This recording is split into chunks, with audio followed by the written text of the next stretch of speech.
এই যাত্রার তৃতীয় দিনে ট্রেন আর বাসেই রাজধানী ছাড়ছে বেশিরভাগ মানুষ। সকাল থেকে কমলাপুর রেল স্টেশনে ঘরমুখো যাত্রীদের চাপ ছিল। যাত্রীর চাপ আর ট্রেন ছাড়ার সময় খুব বেশি গরমিল না থাকায় অস্বস্তি ছিল না।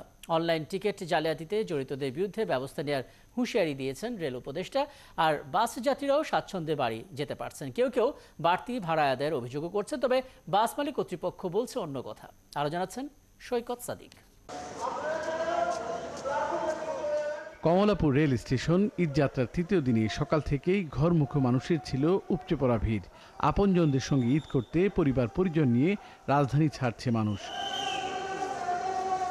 এবার ঈদে লম্বা ছুটি, তাই আপনজনদের টানে ঈদের আনন্দ ভাগ করতে আগে ভাগেই পরিবারের সদস্যদের নিয়ে সবাই গ্রামে যাচ্ছেন। ঈদের আনন্দ সবার চোখে মুখে। এই প্রথম আর কি এত বেশি ছুটি, একমাত্র ঈদেই ছুটি দেয় একটু বেশি, তো একটু বেশি এক্সাইটেড। কষ্ট তো আছে, তার সাথে আনন্দও আছে। সকালে বেরোয় সবার বাড়িতে যাই, সালাম করি, সবার সাথে দেখা করি, সাক্ষাৎ করি। এবার ভোগান্তি ছাড়াই স্বস্তিতে বাড়ি যেতে পেরে খুশি সব বয়সের যাত্রীরা। ঈদের মধ্যে ফ্যামিলির সাথে দেখা হবে, বাড়িতে যাচ্ছি, অনেক খুশি লাগছে। ঈদের আনন্দই বাড়ি থেকে, মা বাবা আছে, আত্মীয় স্বজন আছে, এজন্য বউ বাচ্চা নিয়ে বাড়িতে যাচ্ছি। বুধবার সকালে কমিউটার ট্রেন উদ্বোধন ও ঈদযাত্রা পরিদর্শনে আসেন রেল উপদেষ্টা মোহাম্মদ ফাউজুল কবির খান। এই সময় তিনি বলেন, রেলের লোকসানের জন্য দুর্নীতি, অপচয় ও বিনা টিকিটের যাত্রীরা দায়ী। অনলাইনে টিকিট জালিয়াতি চক্রের বিরুদ্ধে হুঁশিয়ারি দেন তিনি। এখানে প্রতি 1 টাকা রোজগার করার জন্য আড়াই টাকার মতো খরচ হয়। তো এইটার দুটো কারণ আছে।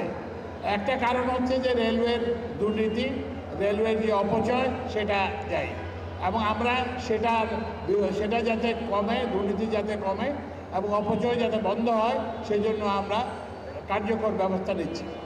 অনলাইন টিকিটের ব্যাপারে যেসব অনিয়ম ছিল আমরা অনেকটাই প্লাগ করার চেষ্টা করছি।